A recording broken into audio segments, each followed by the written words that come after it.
పద్మావతి అయితే తన రూమ్‌లో చాలా బాధపడుతూ ఉంటుంది. "ఎందుకు శ్రీనివాస నా జీవితాన్ని ఇలా చేశావు? నేను ఆడిన చిన్న తప్పుకి ఇంత రాద్ధాంతం చేయడం అంత అవసరమా? నేను పెళ్లి కాలేదని, నా కుటుంబాన్ని ఎలాగో పోషించుకుందామని చెప్పి ఆ జాబ్‌లో జాయిన్ అయ్యాను. కానీ నాకు ఇప్పుడు ఇలా జరిగిందేంటి శ్రీనివాస? ఆ యశోధర్ గారేమో నన్ను ప్రేమిస్తున్నారు అని చెప్తున్నారు. ఇప్పుడు నాకు ఇక్కడ పెళ్లి అయిపోయి నేను విక్కీ గారితో ఉంటున్నాను. ఇప్పుడు ఎందుకు ఇలా జరుగుతుంది శ్రీనివాస" అని చెప్పేసైతే చాలా బాధపడుతూ ఉంటుంది. ఇంతలో అక్కడ ఉన్న పద్మావతి అయితే విక్కీ గారికి చెప్పేద్దామంటే విక్కీ గారు బాధపడతారేమో అని చెప్పేసి అనిపిస్తుంది.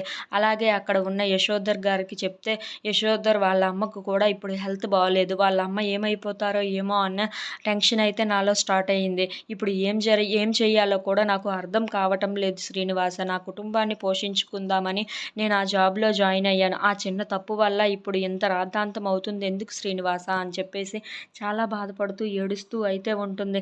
ఎలాగైనా సరే ఈ విషయం యశోధర్ గారికి తెలియచేయాలి. అదే ఇంకా కొన్ని రోజులు ఎక్కువైతే అతను నా మీద ఎక్కువ ప్రేమ పెంచుకుంటారు. అలా జరగకుండా ఎలాగైనా సరే ఈ విషయం ఎలాగైనా అతనికి చెప్పేయాలి. నాకు పెళ్ళయింది ఇదివరకే.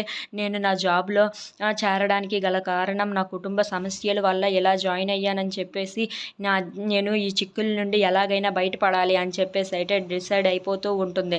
ఇంతలో అక్కడ ఉన్న పద్మావతి అయితే ఎలాగైనా సరే అతనికి చెప్పేసి నేను బయటపడాలి ఈ ఇబ్బంది నుండి అని చెప్పి చాలా బాధపడుతూ ఉంటుంది.